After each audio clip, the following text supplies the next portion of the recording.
There's a disturbing truth that most people never discover: your mind isn't naturally free.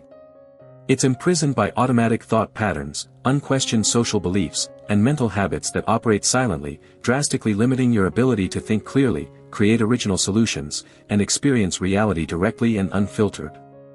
History's greatest philosophers understood this profoundly.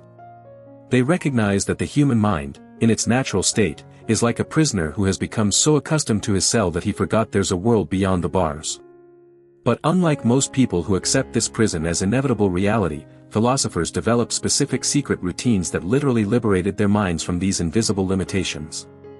Socrates wasn't naturally wiser than his contemporaries. He developed a specific daily routine of systematic questioning that dissolved mental illusions and revealed hidden truths behind appearances. Marcus Aurelius wasn't born with stoic serenity. He practiced specific mental exercises every morning that freed him from emotional disturbances and kept his mind clear even amid the chaos of the Roman Empire. Nietzsche didn't have revolutionary insights by chance. He developed a specific practice of philosophical walks that broke habitual mental patterns and generated completely new perspectives on reality. Plato didn't contemplate abstract ideas passively. He practiced specific techniques of active contemplation that expanded his consciousness beyond the limits of common thought. The difference between these giants of thought and ordinary people wasn't innate genius or divine inspiration. It was the development and consistent practice of specific routines that liberated their minds from the invisible prisons that limit most of humanity. But before revealing the 5 secret routines, I need to show you why 99% of people live in mental prisons without even realizing it. The problem isn't lack of intelligence or capacity. The problem is the invisible mechanisms that keep our minds imprisoned in limiting patterns. The first mental prison is what philosophers call automatic acceptance of premises. This happens when our mind automatically accepts ideas, beliefs, and assumptions without critical questioning.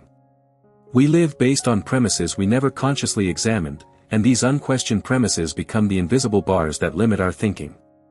Most people automatically accept that success means money, happiness comes from external achievements, intelligence is fixed, time is linear, reality is objective.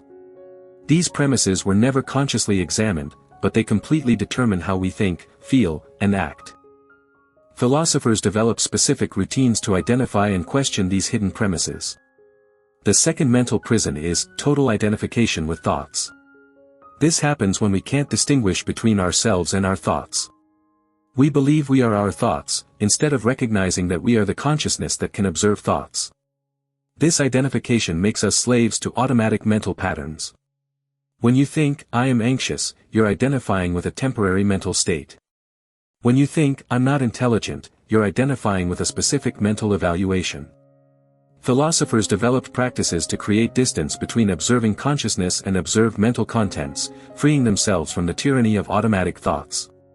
The third mental prison is contemplative passivity. This happens when we treat thinking as something that happens to us, instead of something we can consciously direct. Most people are passive regarding their own mental processes, allowing random thoughts, automatic worries, and habitual patterns to dominate their mental experience. Philosophers discovered that the mind can be trained, directed, and liberated through specific practices. They weren't victims of their thoughts, they were masters of their mental processes.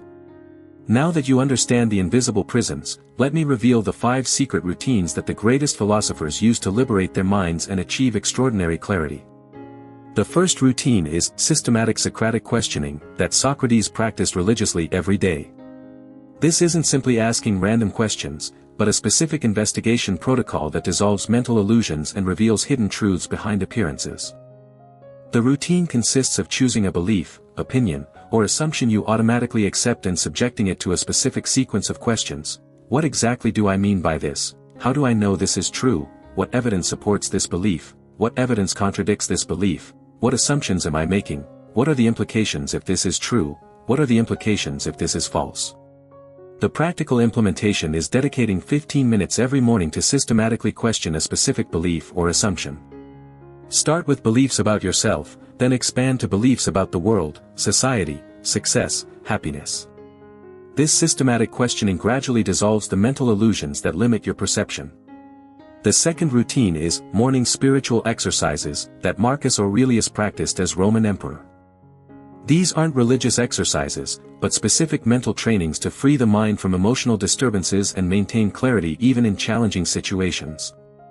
The routine consists of 3 specific exercises practiced sequentially. First, impermanence visualization, contemplating that everything that exists is temporary, including current problems, successes, and life itself.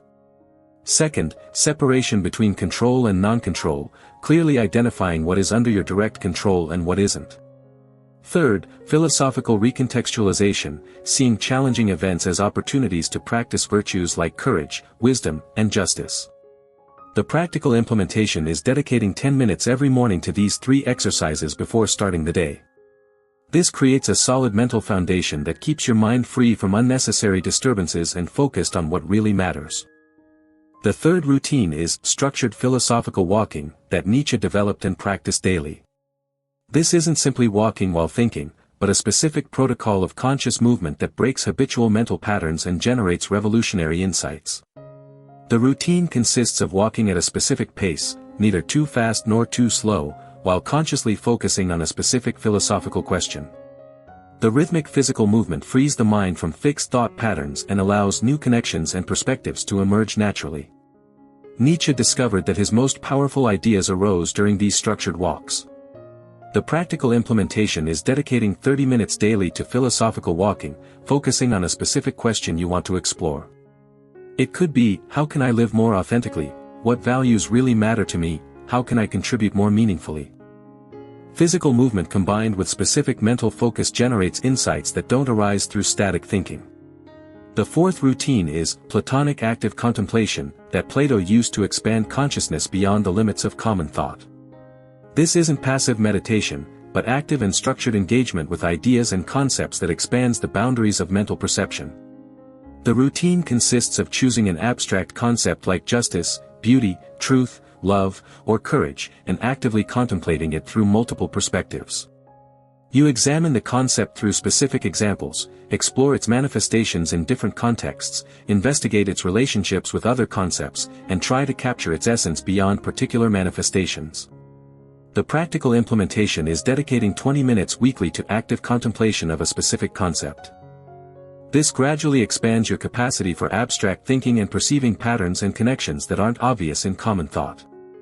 The fifth routine is evening structured reflection, that combines elements from all philosophical traditions to consciously process the day's experiences and extract practical wisdom. This isn't simply reviewing what happened, but a specific analysis protocol that transforms experiences into wisdom.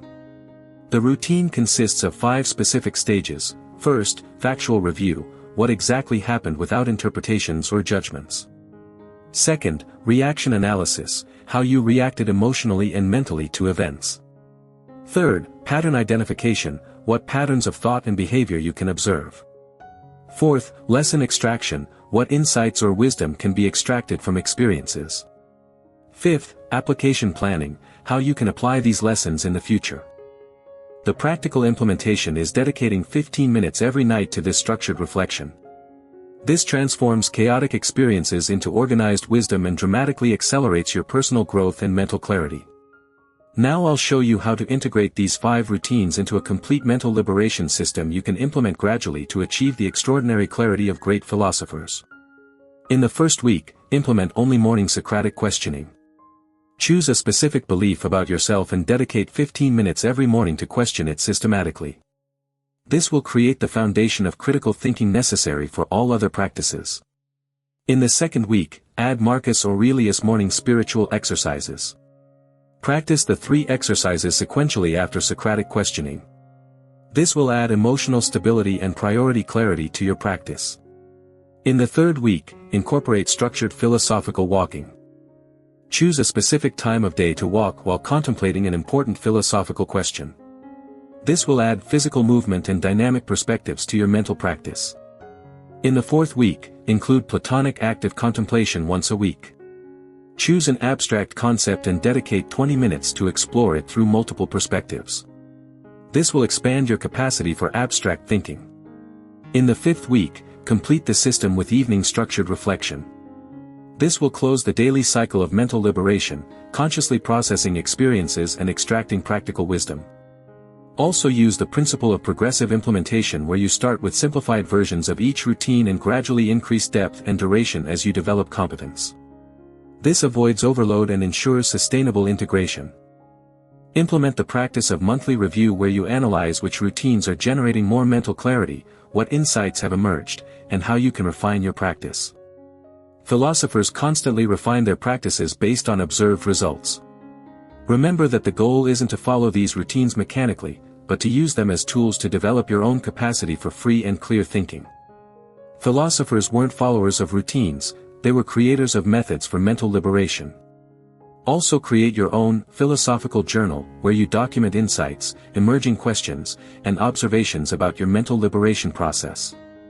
The greatest philosophers kept detailed records of their mental processes and discoveries. Use the principle of conscious experimentation, where you test different variations of the routines to discover what works best for your specific mind. Philosophy isn't dogma, it's living and experimental investigation. True philosophers understood something most people never discover: the human mind isn't naturally free, but can be liberated through specific and consistent practices. They weren't born with superior minds, they developed superior methods to free their minds from the invisible prisons that limit most of humanity. Think with me for a moment. What would your life be like if your mind were completely free from limiting beliefs, automatic thought patterns, and social illusions? What would it be like to wake up every day with crystal mental clarity, able to see through appearances and perceive reality directly? What would it be like to have the mental freedom to create original solutions, generate revolutionary insights, and live according to your own inner wisdom? This isn't an impossible fantasy. It's the natural result of consistently practicing the routines that history's greatest thinkers developed and refined throughout their lives. If it worked for them achieving insights that changed the course of humanity, it can work for you achieving extraordinary mental clarity. The difference between people who live trapped in limiting mental patterns and people who experience genuine mental freedom isn't in natural intellectual capacity. It's in the presence of specific practices that systematically dissolve invisible mental prisons and expand the boundaries of consciousness. Comment below which mental prison you feel most limits you and which philosophical routine you'll try first. I want to know how these ancient practices from history's greatest thinkers will revolutionize your mental clarity and unlock the philosophical potential that exists within you. And if this content revealed the mental secrets of philosophers, leave your like and subscribe to the channel because I have much more ancestral wisdom to share with you.